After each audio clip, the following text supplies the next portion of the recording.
Ha? Oh, pegang tangan pula. Allah. Itu tangan Sanusi.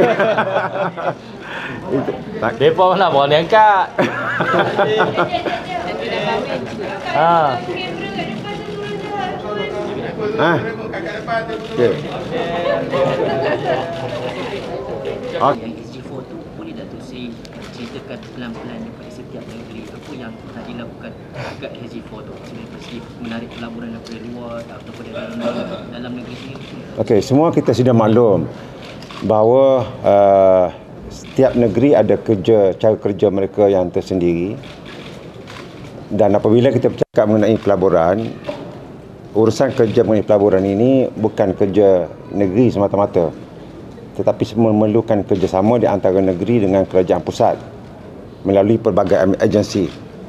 Ada kementerian di bawah MITI dan ada agensi seperti MIDA, ada ECAR, kalau di sebelah Pantai Timur ECRDC.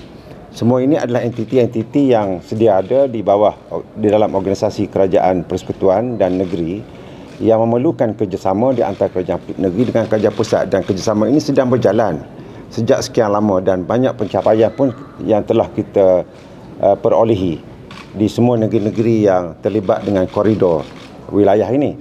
Itu tidak kita nafikan.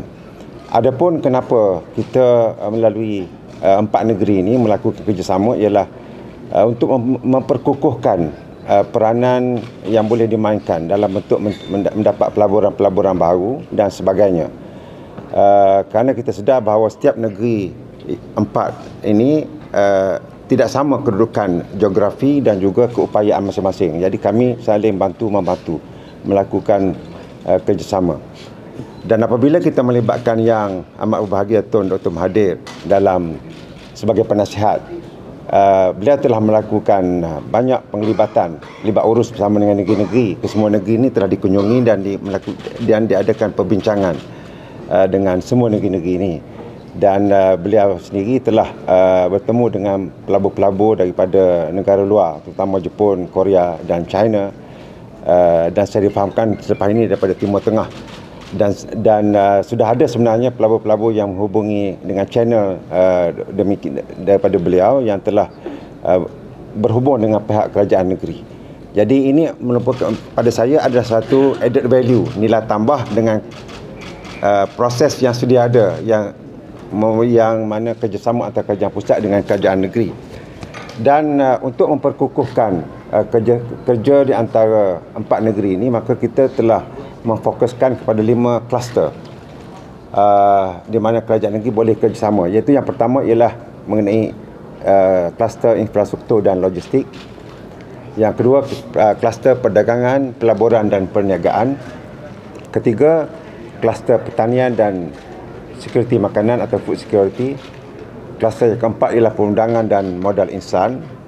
Dan kluster yang kelima ialah sumber dan pendapatan baharu. Di peringkat Menteri Besar kami sudah bertemu dan berbincang, dan saya sebagaimana rakan-rakan sejawat saya juga telah memaklumkan kepada anggota Majlis Mesyuarat Kerajaan Negeri masing-masing, Exco masing-masing, untuk melakukan perbincangan dengan rakan sejawat masing-masing. Dan ada pun di kalangan Exco ini telah menghubungi, bertemu dan berbincang di kalangan Exco masing-masing. Dan bagi pihak pentadbiran kerajaan juga, saya di Terengganu saya sudah maklumkan kepada Yang Berhormat Datuk Seri Kerajaan Negeri, dan pada negeri-negeri lain pun sama, untuk melakukan perbincangan, termasuklah pengarah UPEN, termasuklah agensi-agensi badan berkanun di bawah kerajaan negeri seperti Perbadanan Ekonomi Iktisad ataupun Ekonomi Negeri. Semua ini sudah rakan sejawat masing-masing telah mengadakan perbincangan bagaimana untuk kita menggerakkan berdasarkan kepada kluster-kluster yang saya sebutkan tadi lah. State Government 4 ni, dia dinasihati oleh Tun Dr. Mahathir. Okey, Tun Dr. Mahathir ni semua orang tahu tak berlagu-lagi dengan PMX. So, macam mana tu dari segi hubungan kerajaan negeri dengan kerajaan pusat, kalau you all is being advised by Tun yang memang PMX ni macam terkenal kan? Saya pernah sebut dalam, bila ditanya soalan yang sama oleh wartawan di Terengganu selepas saya membentangkan penggulungan di Dewan Undangan Negeri, kenapa dilibatkan Tun Dr. Mahathir, saya kata ini merupakan suatu added value yang kita nak capai, dan saya sangat terbuka untuk mendapatkan mana-mana nasihat atau pandangan mana-mana pihak yang ingin memberikan pandangan, cadangan atau penasihatan, termasuklah kalau Tan Sri Lim Kit Siang sendiri nak beri pandangan, nak beri idea-idea, kita terbuka. Nak tunjuk betapa begitulah kita terbuka. Bukan, this is way above politics.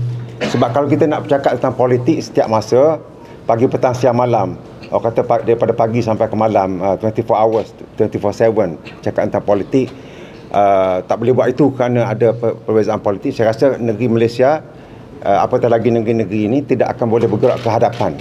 Jadi this is one of the thing that we want to show to the public and to the administrator of Malaysian government, that this kind of things must be way above politics. It's a non-political. Dan sebenarnya saya sudah sebut dalam ucapan saya ketika dihadiri oleh Yang Amat Berhormat Perdana Menteri sendiri ketika Majlis Raya di Terengganu. Saya sebut kita berdepan dengan pelbagai isu dalam negara kita.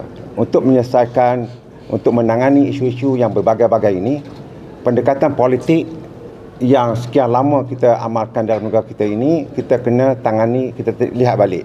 Ada perkara yang perlu non-partisan, non-political commitment ataupun cooperation dari pelbagai pihak. Jadi kepada saya, any added value yang boleh kita capai, so be it, daripada siapa pun. Tapi tidakkah menjadi satu kekangan apabila penasihat Tun Mahathir itu tidak berada di dalam parlimen, bukan seorang ahli parlimen yang boleh menyuarakan di Dewan Rakyat? Nama dah penasihat, dia tidak berada dalam organisasi, ianya adalah pro bono. Dan apabila kami Kerajaan Negeri bertemu dengan Kerajaan Pusat untuk berbincang, sama ada melalui MIDA, melalui MITI atau melalui ECAR, koridor ataupun koridor di utara dipanggil apa? NCAR, tidak dilibatkan penasihat-penasihat ini. Masih lagi organisasi biasa Kerajaan Negeri, majoriti besarnya dan lain-lain ex officio di peringkat Kerajaan Negeri. Jadi tak timbul menzahirkan penama seperti Tun Mahathir di hadapan untuk communicate dengan federal. No, it's nothing, no such thing. Boleh sharekan the jumlah pelaburan yang dijangka, and how do you intend to work as an economy bloc when each state has to allocate finances separately? Jangan FDI sekali. Saya faham bahawa perkara ini satu benda yang baru. Kalau kita hayati balik bagaimana sejarah timbulnya G8 umpamanya, it started with G7, lepas tu dimasukkan G8 jadi G7 apabila dikeluarkan Russia. Bagaimana timbulnya BRICS, BRICS, suatu blok ekonomi dan politikal dan lain-lain ini. Semua ini adalah melihat keperluan semasa, dan apa yang kami lihat dalam konteks negeri-negeri yang mempunyai kebersamaan seperti 4 negeri ini, maka kami mewujud satu pakatan SG4, satu cooperation of states. Jadi saya rasa still at the early stage to put some numbers into our achievement. Yang paling penting ialah kita nak bergerak, dan oleh kerana benda baru, maka tentulah